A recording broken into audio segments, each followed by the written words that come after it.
गणेशाय नमो वेदान्तवेदिने रामाय रामभद्राय रामचन्द्राय वेदसे रघुनाथाय नाथाय सीतायापते नमः। मनोजवं मारुततुल्यवेगं जितेन्द्रियं बुद्धिमतां वरिष्ठं वातात्मजं वानरयोत्तमुख्यं श्रीरामदूतं शरणं प्रपद्ये। नारायणं नमस्कृत्य नरं चैव नरोत्तमं देवीं सरस्वतीं व्यासं ततो जयमुदीरयेत्। व्यासाय भवनाशाय श्रीशाय गुणराशे हृद्याय शुद्धविद्याय मध्वाय च नमो नमः। तपस्वाध्याय शुश्रूषा कृष्णपूजारतं मुनिं विश्वेशमिष्टदं वन्दे परिव्राट् चक्रवर्तिनं श्रीगुरुभ्यो नमः। हरिः ओಂ। ಜರಾಸಂಧ ವಾಪಸ್ಸು ಮರಳಿದ, ಅವನಿಗೆ ಪುನಃ ಜೀವದಾನ ಕೊಟ್ಟ ಕೃಷ್ಣ. ಪುನಃ ಅಲ್ಲ, ಜೀವದಾನ ಕೊಟ್ಟ. ಯಾಕೆ? ಜರಾಸಂಧನಿಗೆ ತಾನು ಸಾಯಬಹುದಿತ್ತು, ಅಂದರೆ ಸಾಯುವುದೇ ಅವನಿಗೆ ಶ್ರೇಯಸ್ಸು, ಅವನು ಅದನ್ನೇ ಅಪೇಕ್ಷಿಸಿದ್ದ. ಈ ದಯನೀಯ ಸ್ಥಿತಿಗಿಂತ ತಾನು ಸಾಯುವುದೇ ಮೇಲು ಅಂತ. ಆದರೆ ಅವನಿಗೆ ಎಚ್ಚರ ಪುನಃ ಬಂದಾಗ, ಅವನು ಮೂರ್ಛೆ ತಪ್ಪಿದ್ನಲ್ವ, ಮೂರ್ಛೆ ತಪ್ಪಿ ಎಚ್ಚರ ಬಂದಾಗ ಏನು ಕೃಷ್ಣ ಬಲರಾಮರು ಏನು ಯೋಚನೆ ಮಾಡಿದ್ದಾರೆ ಅಂತ ಹೇಳಿದರೆ, ಇವನನ್ನು ಬಿಟ್ಟು ಬಿಡೋದು. ಇವನನ್ನು ಬಿಟ್ಟು ಬಿಟ್ಟರೆ ನಮಗೆ ಭೂಭಾರ ಹರಣಕ್ಕೆ ಇವನು ಸಹಾಯವೇ ಮಾಡ್ತಾನೆ. ಏಕೆಂದರೆ ಇವನ ಸ್ವಭಾವವೇ ಹಾಗೆ. ಏನು ಸ್ವಭಾವ ಅಂತ ಹೇಳಿದರೆ, ಪುನಃ ಸೈನ್ಯವನ್ನು ಕಟ್ಟಿಕೊಂಡು ಪುನಃ ಕೃಷ್ಣನನ್ನು ಏನು ಮಾಡಬೇಕು, ಸೋಲಿಸಿಬಿಡ್ತೇನೆ ಅಂತ ಬರ್ತಾನೆ. ಪುನಃ ಅವನ ಇಡೀ ಸೈನ್ಯವನ್ನು ನಾಶ ಮಾಡಿ, ದುಷ್ಟರನ್ನೆಲ್ಲ ನಾಶ ಮಾಡಿ, ಪುನಃ ಅವನ ಶರ್ಟ್ ಬಿಚ್ಚಿಸಿ ಅವನನ್ನು ಕಳಿಸಿಬಿಟ್ರೆ ಪುನಃ ಮೂರನೇ ಸಲ ಪುನಃ ಬರ್ತಾನೆ. ಆದ್ದರಿಂದ ಇವನ ಸ್ವಭಾವವೇ ಆದ ಕಾರಣ ಈ ರೀತಿ ಇರುವಂಥ ಮಂದ ಬುದ್ಧಿ, ನೀಚ ಬುದ್ಧಿ, ಅವ ಮೂಢ, ಅವನಿಗೆ ತಿಳುವಳಿಕೆ ಇಲ್ಲದವ ಯಾರು? ಈ ಜರಾಸಂಧ. ಆದ್ದರಿಂದ ಹಾಗೇ ಮಾಡೋಣ ಅಂತ ಹೇಳ್ಕೊಂಡು ಬಲರಾಮನ ಹತ್ರ ಹೇಳಿ ಕೃಷ್ಣನು ಅವನನ್ನು ಬಿಟ್ಟು ಬಿಟ್ಟರೆ ಏನು ಮಾಡೋದು ಈಗ? ಹೇಗೆ ಹೋಗುವುದು ಪುನಃ ಯಾವುದಕ್ಕೆ? ಮಾಗಧ ದೇಶಕ್ಕೆ.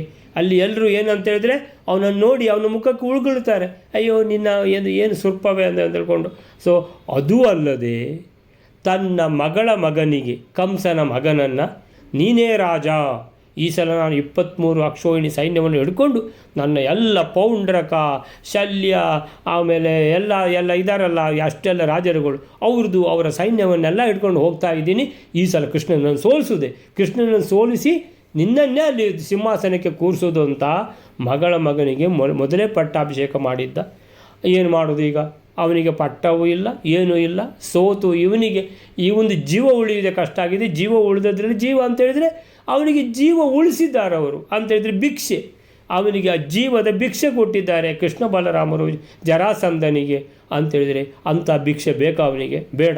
ಎಂಥ ಶೂರನಿಗೂ ಪರಾಕ್ರಮಿಗೂ ಇಂಥ ಭಿಕ್ಷೆ ಅನ್ನುವಂಥದ್ದು ಸಿಗಬಾರ್ದು ಅಂತೇಳಿದರೆ ಅದು ಬಹಳ ನೀಚತ್ವದಲ್ಲಿ ನೀಚ. ಅದು ಅಂಥ ಭಿಕ್ಷೆಯನ್ನೇ ತಗೊಂಡು ಪುನಃ ಮಗಧ ದೇಶಕ್ಕೆ ಆ ತಲೆಯನ್ನು ತಗ್ಗಿಸಿಕೊಂಡು ತಲೆಯನ್ನು ಎತ್ತಲಿಕ್ಕೆ ಆಗೋದಿಲ್ಲ ಅವನಿಗೆ, ಜರಾಸಂಧನಿಗೆ. ಆಮೇಲೆ ಏನು ಮಾಡಿದ? ಆ ಮಗನನ್ನೇ ಮುಂದೆ ಮಾಡಿಕೊಂಡು ತನ್ನ ತಲೆಯನ್ನು ಯಾರಿಗೂ ತೋರಿಸದೆ, ಮುಖವನ್ನು ಏನಂತ ಹೇಳಿದರೆ ಮುಖವನ್ನು ತೋರಿಸದೆ ಮಗನನ್ನು ಮುಂದೆ ಮಾಡಿಕೊಂಡು ಮಗಧ ದೇಶಕ್ಕೆ ಹಿಂತಿರುಗಿದ ಜರಾಸಂಧ ಅಂತ ಹೇಳುವಲ್ಲಿಗಾಗಿದೆ. ಆ ನಂತರದ ಶ್ಲೋಕ ವೈಲಾರೆ.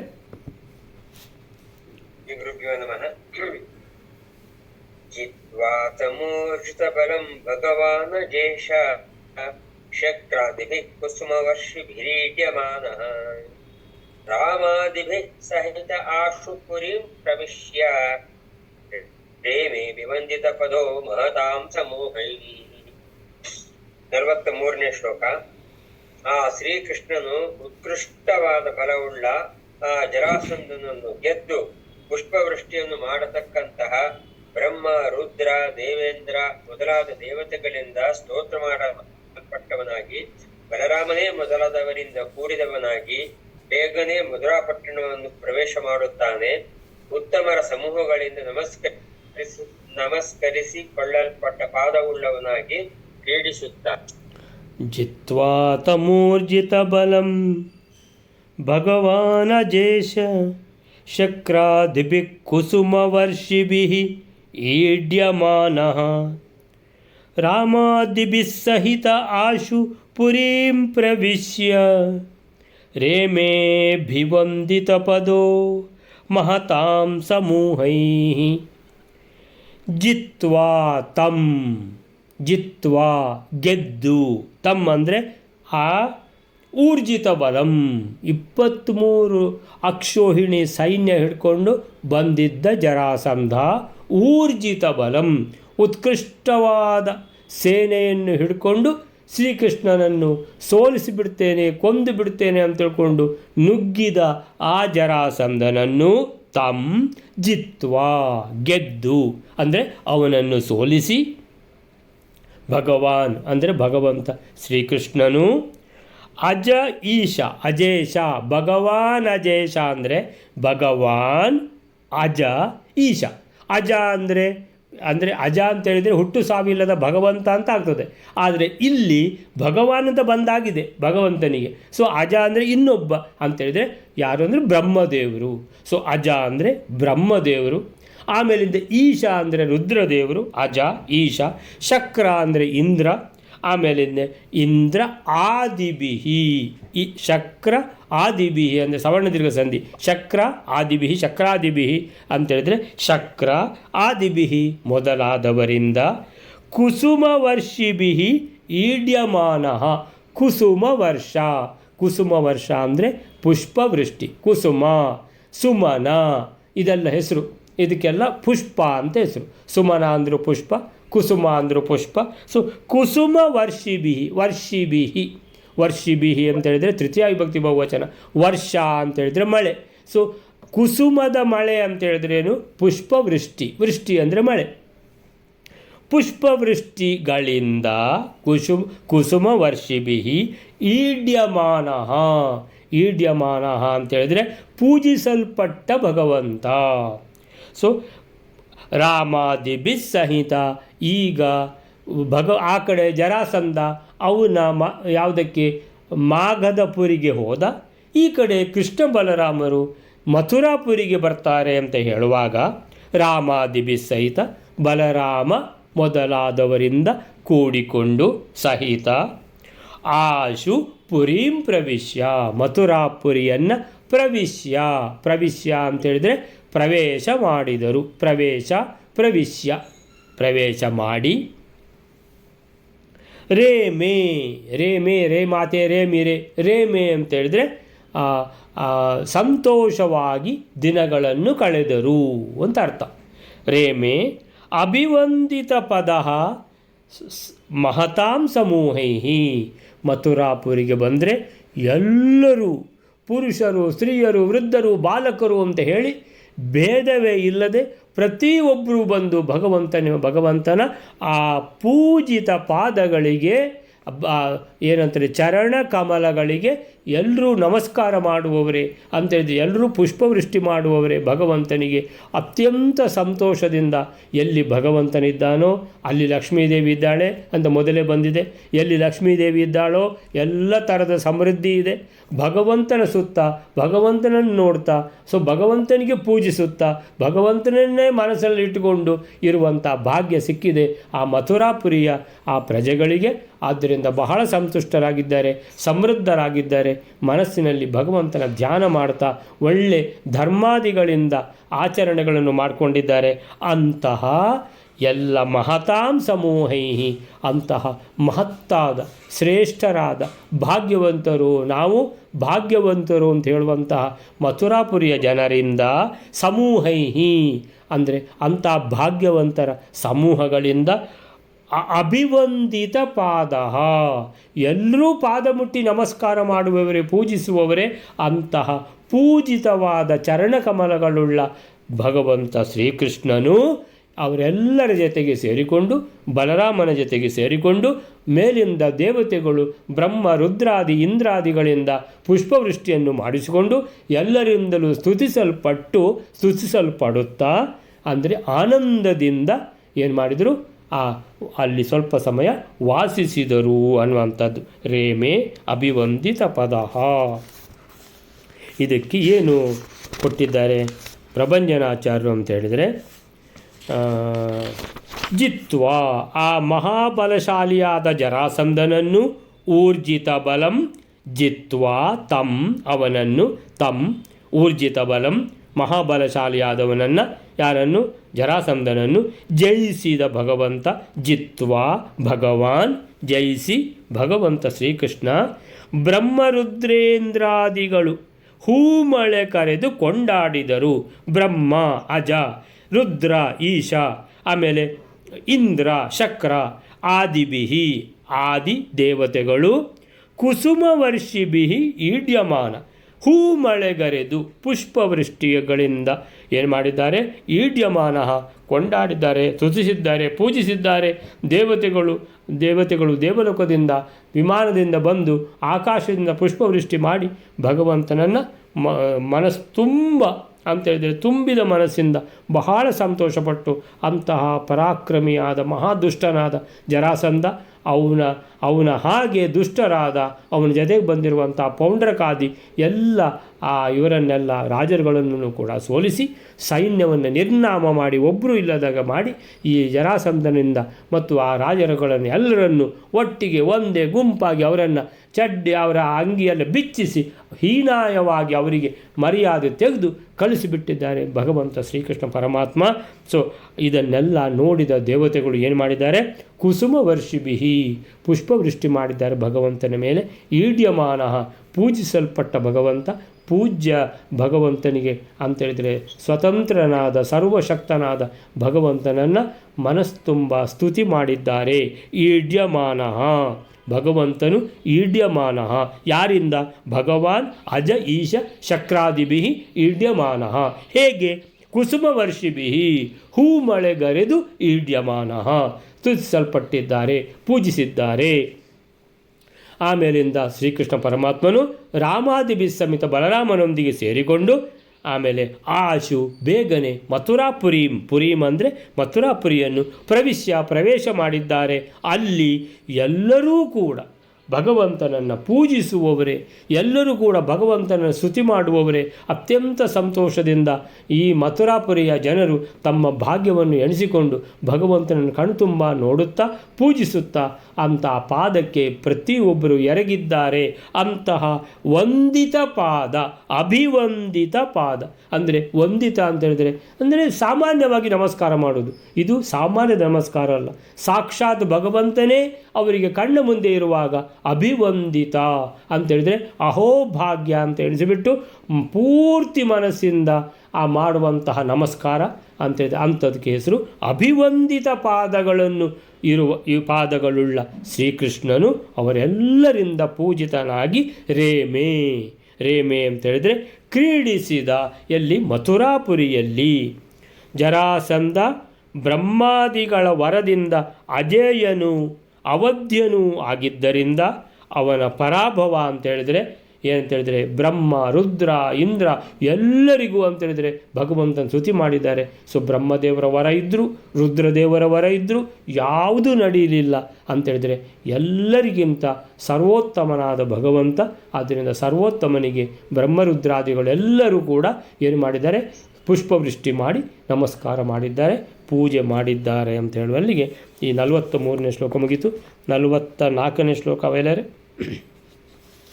ವರ್ಧತ್ ಸುಪಾಂಡುತನಯೇಷು ಚತುರ್ದಶಂತು ಜನ್ಮರ್ಕ್ಷಮಾಸತನಯಸ್ಯ ಸಹಸ್ರದೃಷ್ಟೇಃ ಪ್ರತ್ಯಾಬ್ಧಿಕಂ ಮುನಿಗಣಾನ್ ಪರಿವೇಶಯಂತಿ ಕುಂತಿ ತದಾ ಸ ಬಹುಕಾರ್ಯ ಪರಾನಯಜ್ಞ. ಕೃಷ್ಣ ಬಲರಾಮನ ಆ ಪರಾಕ್ರಮದ ಕಥೆ ಮುಗ್ದ ಮೇಲೆ ಇವಾಗ ಆ ಕಾಲದಲ್ಲಿ ಉಂಟಾದ ಪಾಂಡವರ ಕಥೆಯನ್ನು ಶುರು ಮಾಡ್ತಾ ಇದ್ದಾರೆ. ಪಾಂಡವರು ಬೆಳೆಯುತ್ತಾ ಇರಲು ಸಹಸ್ರ ನಯನಗಳುಳ್ಳ ಇಂದ್ರನ ಪುತ್ರನಾದ ಅರ್ಜುನನಿಗೆ ಪ್ರತಿ ಸಂವತ್ಸರದಲ್ಲಿಯೂ ಉಂಟಾಗತಕ್ಕಂತಹ 14ನೇ ಸಂವತ್ಸರದಲ್ಲಿ ಇರತಕ್ಕ ಹುಟ್ಟಿದ ನಕ್ಷತ್ರ ಯಾವ ದಿವಸದಲ್ಲಿಯೋ ಅಂತಹ ಜನ್ಮವು ಅಂದರೆ ಜನ್ಮ ನಕ್ಷತ್ರದಿಂದ ಕೂಡಿದ ಜನ್ಮದಿನ ಆಯಿತೋ ಆ ದಿನದಲ್ಲಿ ನೀತಿಯನ್ನು ತಿಳಿದಿರತಕ್ಕಂತಹ ಬಹು ಕಾರ್ಯಗಳಲ್ಲಿ ಆಸಕ್ತಳಾದ ಕುಂತಿ ದೇವಿಯು ಋಷಿಗಳ ಸಮೂಹಗಳನ್ನು ಪರಿವೇಷಣ ಮಾಡುವಳಾಗಿ ಇದ್ದಳು. ಅಂದರೆ ಋಷಿಗಳಿಗೆ ಅನ್ನಾದಿಗಳನ್ನು ಬಡಿಸಿಕೊಂಡು ಇದ್ದಳು.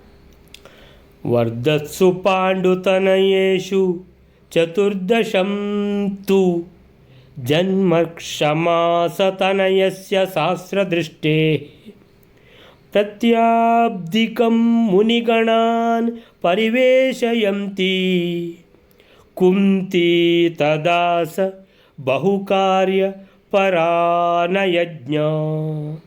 ಕುಂತಿ ಅಂತ ಬಂತು. ಕುಂತಿ ಅಂತ ಬಂದರೆ ಇದು ಕುಂತಿದ್ದು ಕತೆ. ಇಷ್ಟು ತನಕ ಕುಂತಿ ಅಂತೇಳಿದರೆ ಕುಂತಿದ್ದು ಕತೆ ಅಲ್ಲ, ಭಗವಂತನ ಕತೆ, ಜರಾಸಂಧನ ಕತೆ ನಡೀತಾ ಇತ್ತು. ಈಗ ಕುಂತಿದ್ದು ಕತೆ ಅಂತ ಹೇಳಿದರೆ ಪಾಂಡವರ ಕತೆ ಬಂತು. ಮಹಾಭಾರತದಲ್ಲಿ ಪಾಂಡವರ ಕತೆ ಮಧ್ಯ ಮಧ್ಯದಲ್ಲಿ ಬರ್ತಾ ಇರ್ತದೆ, ಮಧ್ಯ ಮಧ್ಯದಲ್ಲಿ ಶ್ರೀಕೃಷ್ಣನ ಕತೆ ಬರ್ತಾ ಇರ್ತದೆ. ಸೊ ಹೀಗೆ ಈಗ ವರ್ಧತ್ಸು ಅಂತೇಳಿದರೆ ಯಾರು? ಪಾಂಡುತನಯೇಷು ವರ್ಧತ್ಸು. ಪಾಂಡುತನಯ ಅಂತೇಳಿದರೆ ಪಾಂಡವರು, ಪಾಂಡುವಿನ ಮಗಂದಿರು. ತನಯ ಅಂತೇಳಿದರೆ ಹುಡುಗಿ, ಮಗಳು. ತನಯ ಅಂತೇಳಿದರೆ ಮಗ. ಸೊ ತನಯೇಷು ಅಂದರೆ ಮಗಂದಿರಲ್ಲಿ ಅಂತೇಳಿದರೆ ಪಾಂಡವರಲ್ಲಿ. ವರ್ಧತ್ಸು ಅಂದರೆ ಬೆಳೆಯುತ್ತಿರಲು, ಪಾಂಡವರು ಬೆಳೆಯುತ್ತಾ ಇದ್ದಾರೆ ಅಂತ.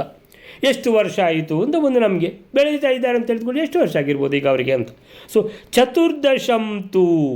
ಚತುರ್ದಶ ಅಂದರೆ 14 ವರ್ಷ. ಯಾರಿಗೆ? ಯುಧಿಷ್ಠಿರನಿಗ, ಭೀಮನಿಗ, ಅರ್ಜುನನಿಗ. ಯಾಕಂತೇಳಿದರೆ ಅವರು ಒಂದೇ ಸಮಯ ಹುಟ್ಟಲಿಲ್ಲ. ಫಸ್ಟಿಗೆ ಯುಧಿಷ್ಠಿರ ಹುಟ್ಟಿದ್ದಾನೆ, ಆಮೇಲೆ ಭೀಮ, ಆಮೇಲಿಂದ ಅರ್ಜುನ ಹುಟ್ಟಿದ್ದು. ಸೊ ಹಾಗೆ ಈಗ ಯಾರ್ದು ಪ್ರಾಯ ಹೇಳ್ತಾ ಇದ್ದಾರೆ? ಚತುರ್ದಶಂ 14 ವರ್ಷ ತೂ ಅಂತ ಹೇಳ್ತಾರೆ. 14 ವರ್ಷ ಆಗಿದೆ ಅಂತೇಳಿದರೆ ಇಷ್ಟು ತನಕ 14 ವರ್ಷ ತನಕ ಯಾವುದು ಕತೆ ಹೇಳಲೇ ಇಲ್ಲ. ಅಂದರೆ 14 ವರ್ಷ ಆಗಿಬಿಟ್ಟಿದೆ ಅಂತ. ಜನರ್ಕ್ಷ ಮಾಸ ಅಂತ ಹೇಳಿದರೆ ಆ ಒಂದೇ ಒಂದು ಶಬ್ದ ಎಷ್ಟೆಲ್ಲ ಅದರಲ್ಲಿ ಬರ್ತದೆ ನೋಡಿ. ಜನ್ಮರ್ಕ್ಷ ಮಾಸ. ಸೊ ಜನ್ಮ, ಆಮೇಲೆ ಋಕ್ಷ, ಆಮೇಲೆ ಋಕ್ಷಂ, ಆಮೇಲಿಂದ ಆಸ ಅಂತ 3 ಶಬ್ದ ಉಂಟು ಅದರಲ್ಲಿ. ಜನ್ಮ, ಋಕ್ಷಂ, ಆಸ. ಜನ್ಮ ಅಂದರೆ ಜನ್ಮ, ಹುಟ್ಟಿ 14 ವರ್ಷ ಅಂತ. ಜನ್ಮ ಋಕ್ಷಂ ಅಂದರೆ ನಕ್ಷತ್ರ ಅಂತ ಅರ್ಥ. ಜನ್ಮರ್ಕ್ಷಂ ಅಂದರೆ ಜನ್ಮ ನಕ್ಷತ್ರವು ಆಸ ಆಗಿತ್ತು. ಅಂದರೆ ಆ ದಿನ ಪಾಂಡವರೆಲ್ಲ ಬೆಳೀತಾ ಇದ್ದಾರೆ. ಇವತ್ತು 14ನೇ ಜನ್ಮ ನಕ್ಷತ್ರ ಅಂದರೆ ಚತುರ್ದಶಂತು ಜನ್ಮ ಋಕ್ಷಂ ಆಸ, 14ನೇ ಜನ್ಮ ನಕ್ಷತ್ರದ ಹುಟ್ಟು ಹಬ್ಬ. ಯಾರ್ದು ಅಂತೇಳಿದರೆ ತನಯಸ್ಯ ಸಹಸ್ರದೃಷ್ಟೇ. ತನಯ ಅಂದರೆ ಮಗ. ಯಾರ ಮಗ ಅಂತೇಳಿದರೆ ಸಹಸ್ರದೃಷ್ಟೇ, 1,000 ಕಣ್ಣುಗಳು ಇರುವವ. ಯಾರದು 1,000 ಕಣ್ಣು ಇರುವವ? ಇಂದ್ರನಿಗೆ 1000 ಕಣ್ಣುಗಳು. ಸೊ ಸಹಸ್ರದೃಷ್ಟೇ ಇಂದ್ರನ ತನಯಸ್ಯ ಮಗನ 14ನೇ ಜನ್ಮ ನಕ್ಷತ್ರದ ಹುಟ್ಟು ಹಬ್ಬ ಇವತ್ತು. ಪಾಂಡವರು ಬೆಳೀತಾ ಇದ್ದಾರೆ. ಎಷ್ಟು ದೊಡ್ಡವರಾದರು ಅಂತ ಹೇಳಿದ್ರೆ ಅವ ಯಾರು? ಇಂದ್ರನ ಮಗ. ಯಾರು ಇಂದ್ರನ ಮಗ? ಅರ್ಜುನ. ಸೊ ಅರ್ಜುನಂದು ಇವತ್ತು 14ನೇ ಜನ್ಮ ನಕ್ಷತ್ರದ ಹುಟ್ಟು ಹಬ್ಬ. ಅರ್ಜುನನಿಗೆ 14 ವರ್ಷ. ಹಾಗಾದರೆ ಭೀಮನಿಗೆ 15 ಆಗಿರ್ಬೋದು.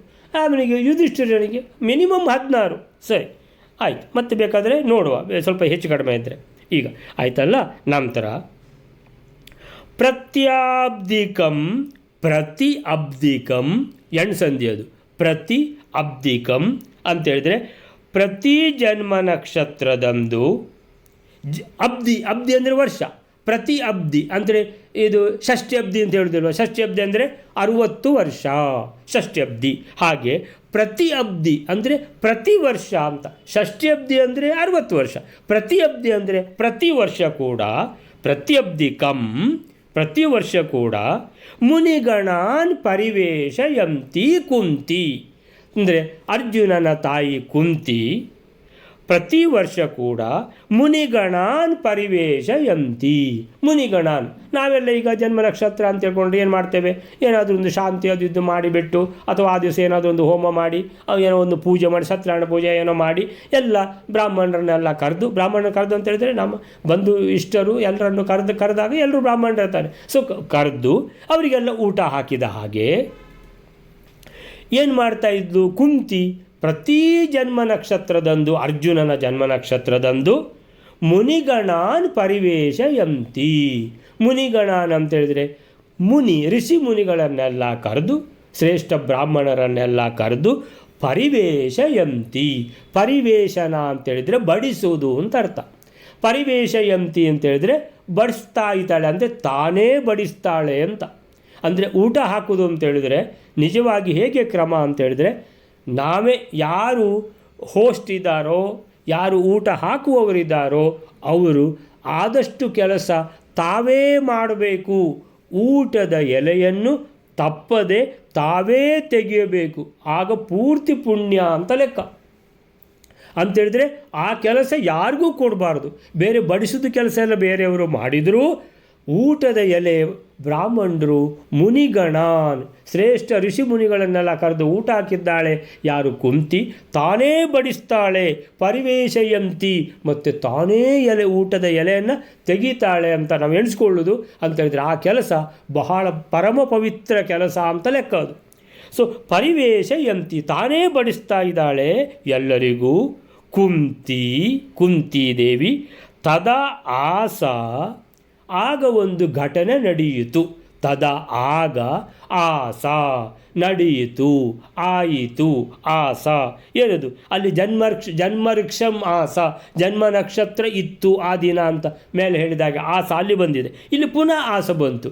ತದಾ ಆಸ, ಅಲ್ಲಿ ಒಂದು ಕೆಲಸ ಆಯಿತು, ಒಂದು ಘಟನೆ ಆಯಿತು. ಏನು ಅಂತೇಳಿದರೆ ಬಹುಕಾರ್ಯಪರ ಅನಯಜ್ಞ. ಅಂದರೆ ಬಹುಕಾರ್ಯಪರ, ಆ ದಿವಸ ಬ್ಯುಸಿ ಯಾರು, ಕುಂತಿ. ಬಹುಕಾರ್ಯಪರ, ಬಹುಕಾರ್ಯ ಅಂತೇಳಿದರೆ ಎಷ್ಟು ಕೆಲಸ ತನ್ನಿಂದಲೇ ಆಗ್ತದೋ ಆ ಎಲ್ಲ ಕೆಲಸ ತಾನೇ ಮಾಡ್ತಾ ಇದ್ದಾಳೆ. ಮದುವೆ ಮನೆಗೆ ಬಂದರೆ ಯಾರು ಹುಡುಗಿದ್ದು ತಂದೆ ತಾಯಿಗಳು ಅವರು ಊಟ ಹಾಕುತ್ತಾನೆ ಆ ದಿವಸ. ಹುಡುಗಿಯನ್ನು ಕನ್ಯಾದಾನ ಮಾಡಿಬಿಟ್ಟು ಎಲ್ರಿಗೂ ಊಟ ಹಾಕುವಂಥ ಕೆಲಸ ಎಲ್ಲ ವ್ಯವಸ್ಥೆ ನೋಡ್ಕೊಳ್ಳುವಂಥದ್ದು ಎಲ್ಲ ಅವರೇ ಮಾಡಬೇಕು. ಯಾರು, ಅವರು ದಿಬ್ಬಣ್ಣದವರು, ಯಾರು ಗಂಡಿನ ಕಡೆಯವರು. ಅವರು ಅಂತೇಳಿ ಮೊದಲನೇ ಕಾಲದಲ್ಲೆಲ್ಲ ಅವರಿಗೆಲ್ಲ ಎಷ್ಟು ಉಪಚಾರ ಮಾಡಿದರೂ ಸಾಲದು ಅಂತ. ಈಗೆಲ್ಲ ಅದೆಲ್ಲ ಇಲ್ಲ. ಈಗ ಸೊ ಹೆಣ್ಣಿನ ತಂದೆ ತಾಯಿಗೆ ಎಷ್ಟು ಕೆಲಸ ಅವರೇ ಮಾಡುವಂಥ ಕೆಲಸವೇ ಇರುವುದು. ಎಷ್ಟು ಜನ ಬಂಧು ಮಿತ್ರರು ಎಲ್ಲ ಇದ್ದರೂ ಎಲ್ಲ ಅವರು ಸಹಕಾರ ಕೊಟ್ಟರು, ಇವರೇ ಮುಂದೆ ಹೋಗಿ ಅಲ್ಲಿ ಆ ಎಲ್ಲ ಏನೆಲ್ಲ ಮದುವೆ ಮಂಟಪದಲ್ಲಿ ಆಗುವಂತಹ ಪೂಜಾದಿಗಳು ವಿಧಿಗಳು, ಮದುವೆದ್ದು ವಿಧಿಗಳೆಲ್ಲ ಏನೆಲ್ಲ ಇದೆಯೋ ಅದಕ್ಕೂ ಅವರೇ ಬೇಕು. ಆಮೇಲೆ ಎಲ್ಲರನ್ನು ಬಂದವರನ್ನು ಮಾತಾಡಿಸೋದಕ್ಕೂ ಅವರೇ ಬರಬೇಕು, ಊಟದಲ್ಲಿಗೂ ಕೂಡ ಅವರೇ ಬರಬೇಕು. ಎಲ್ಲ ಕೆಲಸ ಅವರೇ ಮಾಡುವಂಥದ್ದೇ ಇರುವುದು ಅಂತೇಳಿದರೆ ಅಷ್ಟು ಆ ಥರ ಕುಂತಿ ಆ ದಿನ ಬಹುಕಾರ್ಯಪರ, ಬಹಳ ಕೆಲಸ ಮಾಡ್ತಾ ಇದ್ದಾಳೆ. ಒಬ್ಬಳೇ ಅಂದರೆ ಇವರೆಲ್ಲ ಹೆಲ್ಪ್ ಮಾಡ್ತಾರೆ ಅದಲ್ಲ ಅಂತೇಳಿದರೆ ತಾನೇ ಮುಂದೆ ಹೋಗಿಬಿಟ್ಟು ಮಾಡುವಂಥ ಕೆಲಸಗಳು ಬಹಳ ಉಂಟು. ಅಂದರೆ ತಾನೇ ಮಾಡಿದರೆ ಅದು ಶ್ರೇಷ್ಠ, ಆದ್ದರಿಂದ ತಾನೇ ಮಾಡ್ತಾ ಇದ್ದಾಳೆ ಆ ದಿವಸ. ಹೀಗೆ ಅವಳು ಬ್ಯುಸಿ ಆದ ಕಾರಣ ಯಾರ ಮೇಲೆ ಅವಳು ದೃಷ್ಟಿ ಇಡಬೇಕಾಗಿತ್ತೋ ಅವರ ಮೇಲೆ ದೃಷ್ಟಿ ಇಡಲಿಕ್ಕೆ ಆಗಲಿಲ್ಲ. ಅನಯಜ್ಞ ಅಂತೇಳಿದರೆ ಅವಳು ನಯಜ್ಞ ಅಂದರೆ ಏನು, ನೀತಿಜ್ಞಳು ಅಂದರೆ ನೀತಿ ತಿಳಿದವಳು ಅಂತೇಳಿದರೆ ಎಲ್ಲ ಬಹಳ ಕೇರ್ಫುಲ್ ಇರುವುದವಳು, ಎಲ್ಲವನ್ನು ಕರೆಕ್ಟಾಗಿ ಮಾಡಿಕೊಂಡು ಹೋಗ್ತಾಳೆ. ಎಲ್ಲಿಯೂ ಚಾಚೂ ತಪ್ಪದೆ ಕುಂತಿ ಮಾಡುವವಳು ಅಂತ ಹೇಳ್ಕೊಂಡು ನಮಗೆ ದೃಷ್ಟಾಂತವೇ ಉಂಟು. ಆ ದೂರ್ವಾಸರು ಬಂದಾಗ ಎಷ್ಟು, ಅದು 4 ತಿಂಗಳು ಮಿನಿಮಮ್, ಅದು ಚಾತುರ್ಮಾಸ್ಯ 120 ದಿನ ಆ ದೂರ್ವಾಸರ ಕೈಯಲ್ಲಿ, ದೂರ್ವಾಸರ ಸೇವೆ ಮಾಡುವಲ್ಲಿ ಚಾಚೂ ತಪ್ಪದೆ ಮಾಡಿದ್ದಾಳೆ. ದೂರ್ವಾಸರು ಏನಂತೇಳಿದರೆ ವರ ಕೊಟ್ಟು ಹೋಗಿದ್ದಾರೆ ಅಂತೇಳಿದರೆ, ಮಂತ್ರೋಪದೇಶ ಕೊಟ್ಟು ಹೋಗಿದ್ದಾರೆ. ಕುಂತಿ, ಈ ಮಂತ್ರ ನೀನು ಹೇಳಿದರೆ ಯಾವ ದೇವತೆಯನ್ನು ಆಹ್ವಾನಿಸ್ತೀಯೋ ಆ ದೇವತೆ ಬಂದು ನಿನಗೆ ಸಂತಾನ ಪ್ರಾಪ್ತಿಗೆ ಅನುಕೂಲ ಮಾಡಿ ಕೊಡ್ತಾರೆ ಅಂತ ಹೇಳ್ಕೊಂಡು ದೂರ್ವಾಸರು ವರ ಕೊಟ್ಟು ಹೋಗಿದ್ದಾರೆ ಅಂತೇಳಿದರೆ, ದೂರ್ವಾಸರನ್ನೇ ಸಂತೋಷಿಸಿದ ಅಂತೇಳಿದರೆ, ಆ ರೀತಿ ಪ್ರಸನ್ನವಾಗಿ ಇರಿಸಿದ ಕುಂತಿದೇವಿ ಅಂತೇಳಿದರೆ ಅವಳು ಸೇವೆ ಮಾಡುವುದರಲ್ಲಿ, ಆಮೇಲೆ ಚಾಚೂ ತಪ್ಪದೆ ಕೆಲಸ ಮಾಡುವುದರಲ್ಲಿ ಅವಳು ಎತ್ತಿದ ಕೈ ಅಂತ ಹೇಳಲೇಬೇಕಾದ್ದಿಲ್ಲ. ಆದರೂ ಆ ದಿವಸ ಅವಳು ನೀತಿಜ್ಞಳಾದವಳು, ಯಾವಾಗಲೂ ಕೇರ್ಫುಲ್ ಇರುವವಳು, ಎಲ್ಲಿಯೂ ಅವಳ ಕಣ್ಣು ಅವಳ ಗಮನ ತಪ್ಪುದಂತಿಲ್ಲ.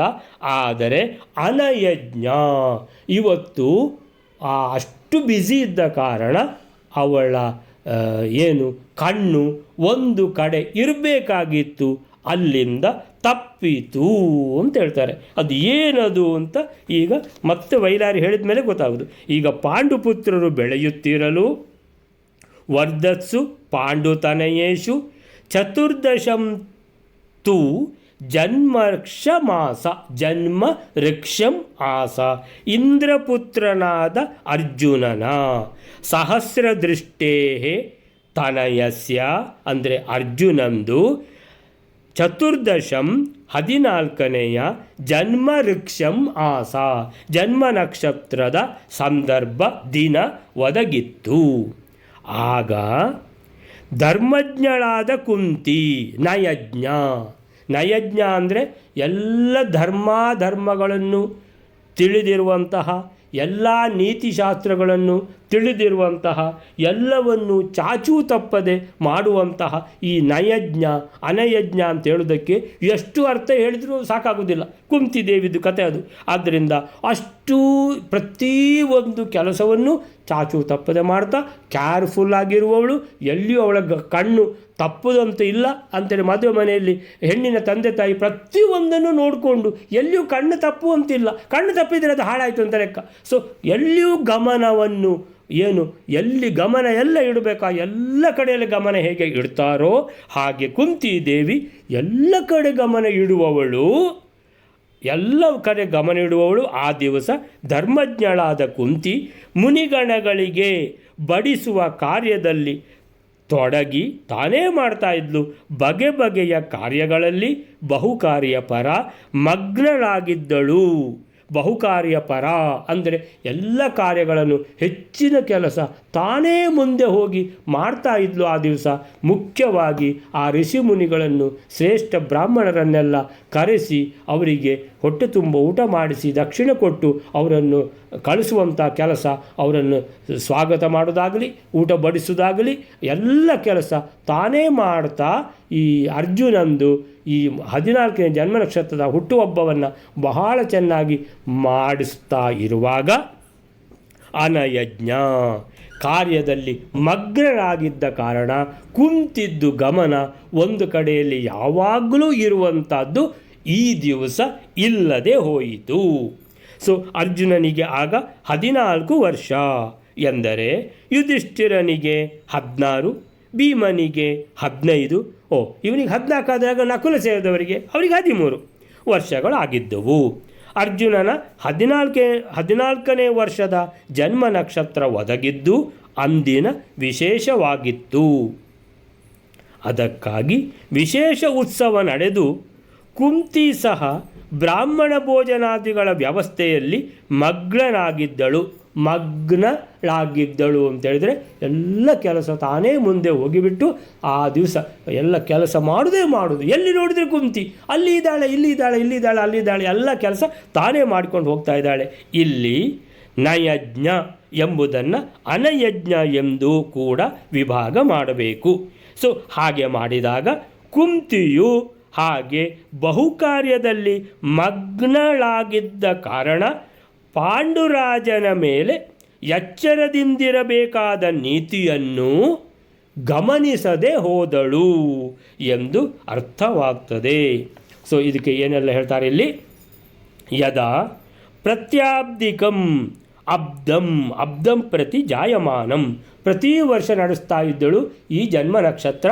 ಈ ಸಹಸ್ರ ಕಣ್ಣಿನ ಇಂದ್ರನ ಮಗನಾದ ಅರ್ಜುನಂದು ಯಾವುದು ಹುಟ್ಟುಹಬ್ಬ ಪ್ರತಿ ವರ್ಷ ಬರ್ತದೆ ಜನ್ಮ ನಕ್ಷತ್ರ, ಅದನ್ನು ಆಚರಿಸ್ತಿದ್ಲು. ಚತುರ್ದಶ ಅಬ್ದೆ ವಿದ್ಯಮಾನಂ, 14 ವರ್ಷದ ಈ ಜನ್ಮ ನಕ್ಷತ್ರ. ಜನ್ಮದಿನಂ ಜನ್ಮ ಋಕ್ಷಂ, ಜನ್ಮನಃ ಋಕ್ಷಂ ಅಂದರೆ ಜನ್ಮನಃ ಜನ್ಮದ ನಕ್ಷತ್ರಂ, ಯತ್ರ ಜನ್ಮದಿನೇ ತತ್ ಜನ್ಮ ಋಕ್ಷಂ ಆಸ ಅಂದರೆ ಜನ್ಮ ದಿವಸದಂದು ಜನ್ಮ ನಕ್ಷತ್ರ. ಆ ದಿವಸ ಜನ್ಮ ನಕ್ಷತ್ರ ಯೋಗೇನಾಪಿ ಸಹಿತಂ ಅಂತೇಳಿದರೆ ತಾರೀಖು ಲೆಕ್ಕದಲ್ಲಿ ಮೊನ್ನೆ ಆಗಿ ಹೋಗಿದೆ. ಆಮೇಲೆ ಜನ್ಮ ನಕ್ಷತ್ರದಲ್ಲಿ ಇವತ್ತು, ಆಮೇಲಿಂದ ಅವನು ನವಮಿ ಹುಟ್ಟಿದ್ದು ಶುಕ್ರವಾರ, ಅದು ನವಮಿ ಶುಕ್ರವಾರ ಮೊನ್ನೆ ಬಂದೋಗಿದೆ ಅಂತ. ಹೀಗೆ ನಮ್ಮ ಹುಟ್ಟುಹಬ್ಬ ಅಂತೇಳಿದರೆ 3-4 ದಿವಸ ಇರ್ತದೆ. ಅಂದರೆ ಇದು ಜನ್ಮ ನಕ್ಷತ್ರದ ಹುಟ್ಟುಹಬ್ಬ ಅಂತ. ಸೊ ಜನ್ಮ ನಕ್ಷತ್ರ ಯೋಗೇನಾಪಿ, ಯಾವಾಗ ಜನ್ಮ ನಕ್ಷತ್ರ ಕೂಡಿ ಬಂದಿದೆಯೋ ಆ ದಿವಸ ಅಂತ ಅರ್ಥ. ತದಾ ಕುಂತಿ ಅನಯಜ್ಞ ಆಸ ಅಂತೇಳಿದರೆ, ಅನಯಜ್ಞ ಅಂತೇಳಿದರೆ ಅವಳ ಗಮನ ತಪ್ಪಿತು. ಏನಂತೇಳಿದರೆ ನ ಆಸ ನಯೋ ನೀತಿಸ್ತಾಂ ಜಾನಾತೀತಿ, ನೀತಿಸ್ತಾಂ ಜಾನಾತೀತಿ ಅಂತೇಳಿದರೆ ಎಲ್ಲ ನೀತಿ ತಿಳಿದವಳು, ಎಲ್ಲ ಕಡೆ ಗಮನ ಇಡುವವಳು, ಬಹಳ ಕೇರ್ಫುಲ್ ಇರುವವಳು. ಆದರೂ ನ ಯಜ್ಞ ಸ ನ ಭವತಿ ಇತಿ ಅನಯಜ್ಞ. ಆದರೂ ಇವತ್ತು ಅವಳ ಗಮನ ತಪ್ಪಿತಲ್ಲ, ಅಂದರೆ ಬಹಳ ಕೇರ್ಫುಲ್, ಹೌದು ಬಹಳ ಕೇರ್ಫುಲ್, ಆದರೆ ಇವತ್ತು ಮಗು ಬಿತ್ತಲ್ಲ ಅವಳ ಕೈಯಿಂದ ಅಂತ ಹೇಳಿದಾಗೆ. ಸೊ ಅನಯಜ್ಞ ಆಸೀತ್ ಅಂದರೆ ಇವತ್ತು ಅವಳ ಗಮನ ಎಂತೇಳಿದರೆ, ಅಂದರೆ 350 ಕಿಲೋಮೀಟ್ರ್ ಓಡಿಸ್ಕೊಂಡು ಬಂದಿದ್ದಾರೆ, ಬಹಳ ಫಸ್ಟ್ ಕ್ಲಾಸ್ ಡ್ರೈವಿಂಗ್ ಮಾಡ್ಕೊಂಡು ಬಂದಿದ್ದಾರೆ, ಅದೆಲ್ಲ ಹೌದು, ಆದರೆ ಇಲ್ಲಿ ತಾಗಿಸಿದ್ರಲ್ಲ ಅಂತ ಹಾಗೆ. ಸೊ ಹಾಗೆ ಇಲ್ಲಿ ಅನಯಜ್ಞ ಆಸೀತ್ ಅಂದರೆ ಬಹಳ ಕೇರ್ಫುಲ್ ಹೌದು, ಆದರೆ ಈಗ ತಪ್ಪಿತಲ್ಲ ಅವಳದು ಗಮನ. ಪಾಂಡುರಕ್ಷಣ ನೀತಿಂ ವಿಸ್ಮೃತ್ಯ, ಪಾಂಡುರಾಜನ ಕಡೆ ಗಮನ ಯಾವಾಗಲೂ ಇಡ್ತಿದ್ಲು, ಇವತ್ತು ಇಡ್ಲಿಕ್ಕೆ ಅವಳಿಗೆ ಚೂರು ತಪ್ಪಿತು ಅಂತ. ಪಾಂಡುರಕ್ಷಣ ನೀತಿಂ ವಿಸ್ಮೃತ್ಯ ಮರೆತು ಹೋಗಿಬಿಡ್ತು. ಕಾರ್ಯಾಂತರೇ ಆಸಕ್ತ ಅಭೂತ್. ಕಾರ್ಯಾಂತರ ಅಂತ ಹೇಳಿದ್ರೆ ಆ ಕಾರ್ಯದಲ್ಲೆಲ್ಲ ಬ್ಯುಸಿ ಇದ್ಲಲ್ಲ. ಅದು ಕಾರ್ಯ ಅಂದರೆ ಯಾವ ಥರ ಕಾರ್ಯ? ಬಹುಕಾರ್ಯ ಪರ. ಒಂದೊಂದು ಕೆಲಸವ, ಆ ಕಡೆಯಿಂದ ಒಳಗಿಂದ ಅಡುಗೆ ಆಯಿತಾ, ಆಮೇಲಿಂದ ಸ್ವೀಟ್ ಆಯಿತಾ ಅಂತೇಳಿದ್ರೆ ಇಲ್ಲಿ ಬಿಸಿ ಬಿಸಿ ಬೋಂಡ ಆಗಬೇಕು, ಅದು ಮತ್ತೊಂದು ಇನ್ನೊಂದು, ಎಲ್ಲವನ್ನು ಕೂಡ ಅಲ್ಲಿ ಎಲೆ ಹಾಕಿದರೆ ಅಲ್ಲಿ ದೊಡ್ಡ ಎಲೆ ಉಂಟು ಅವರಿಗೆ ಅಂತ ಪ್ರತಿಯೊಂದು ತಾನೇ ಮಾಡ್ತಾಳೆ. ಸೊ ಕಾರ್ಯಾಂತರೇ ಆಸಕ್ತ ಅಭೂತ್ ಇತ್ಯರ್ಥ. ತದೇತದುಕ್ತಂ ಪೂರ್ಣೆ 14 ವರ್ಷೆ ಫಲ್ಗುಣಸ್ಯ ಚ ಧೀಮತಃ. ಪೂರ್ಣೆ 14 ವರ್ಷೆ ಅಂತ ಇನ್ನೊಂದು ಹೇಳಿದರು, ಅಂದರೆ 14 ವರ್ಷ ಪೂರ್ತಿಯಾದದ್ದು ಅಂತ. ಸರಿ, ಹೇಗಿದ್ದರೂ ತೊಂದರೆ ಇಲ್ಲ. ಸೊ ವರ್ಷೆ ಫಲ್ಗುಣಸ್ಯ ಚ ಧೀಮತಃ. ಫಲ್ಗುಣ ಅಂದರೆ ಯಾರು? ಇವನು ಅರ್ಜುನ. ಅರ್ಜುನ ಅಂದರೆ ಯಾರು? ಸಹಸ್ರ ಕಣ್ಣುಗಳುಳ್ಳವನ ಮಗ. ಸಹಸ್ರ ಕಣ್ಣುಗಳುಳ್ಳವ ಅಂದರೆ ಯಾರು? ಇಂದ್ರ. ಸೊ ಇಂದ್ರನ ಮಗ ಅರ್ಜುನ. ಆಮೇಲೆ ತದಾ ಉತ್ತರ ಫಲ್ಗುಣ್ಯಾಂ ಪ್ರವೃತ್ತೆ ಸ್ವಸ್ತಿ ವಾಚನೆ. ಉತ್ತರ ಫಲ್ಗುಣಿ ಅಂತೇಳಿದ್ರೆ ಉತ್ತರ ನಕ್ಷತ್ರದಲ್ಲಿ ಹುಟ್ಟಿದ್ದು ಈ ಅರ್ಜುನ, ಅವತ್ತು ಉತ್ತರ ನಕ್ಷತ್ರ ಇತ್ತು ಅಂತ. ಸ್ವಸ್ತಿ ವಾಚನೆ ಅಂತೇಳಿದ್ರೆ ಪೂಜೆ. ಸೊ ರಕ್ಷಣೆ ವಿಸ್ಮೃತ ಕುಂತಿ ವ್ಯಗ್ರ ಬ್ರಾಹ್ಮಣ ಭೋಜನ ಮಾಡುವಂಥದ್ದು ಎಷ್ಟು ಕೆಲಸ ಇದೆ. ಒಂದು ಸಣ್ಣ ಒಂದು ಸಮಾರಂಭ ಆದರೂ ಅದರಲ್ಲಿ ಎಷ್ಟು ಕೆಲಸ ಇರ್ತದೆ ಅಂತ ಕುಂತಿಯನ್ನು ಎಣಿಸ್ಕೊಂಡ್ರೆ ಗೊತ್ತಾಗ್ತದೆ. ಎಲ್ಲ ಕೆಲಸ ತಾನೇ ಮಾಡಿಕೊಂಡಿರೋ ಕಾರಣ ಏನಾಯಿತು? ಪಾಂಡುರಾಜನ ರಕ್ಷಣೆಯ ಆ ಗಮನ ವಿಸ್ಮೃತ, ತಪ್ಪಿತು. ಪುರೋಹಿತೇನ ಸಹಿತ ಬ್ರಾಹ್ಮಣಾನ್ ಪರ್ಯವೇಶಯತ್ ಅಂದರೆ ಎಲ್ಲ ಪುರೋಹಿತರುಗಳನ್ನು ಕೂರಿಸಿದ್ದಾರೆ ಅಂತೇಳಿದರೆ ಯಾವುದು? ಋಷಿ ಮುನಿಗಳು, ಶ್ರೇಷ್ಠ ಬ್ರಾಹ್ಮಣರನ್ನು, ಅವರಿಗೆಲ್ಲ ತಾನೇ ಬಡಿಸ್ತಾ ಇದ್ದಾಳೆ. ಈ ಬಡಿಸುವಂತಹ ಈ ಸಂದರ್ಭದಲ್ಲಿ ಅವಳ ಗಮನವು ಏನಾಯಿತು? ಸ್ವಲ್ಪ ತಪ್ಪಿತು ಅಂತ. ಅಲ್ಲಿಗೆ ಇವತ್ತಿನ ಇದನ್ನು ನಿಲ್ಲಿಸೋಣ. ಶ್ರೀಕೃಷ್ಣಾರ್ಪಣಮಸ್ತು. ಏನಾಯಿತು ಪಾಂಡುರಾಜನ ಕತೆ ಅದೆಲ್ಲ ನಾಳೆ ನೋಡುವ. ಕೃಷ್ಣಾರ್ಪಣಮಸ್ತು.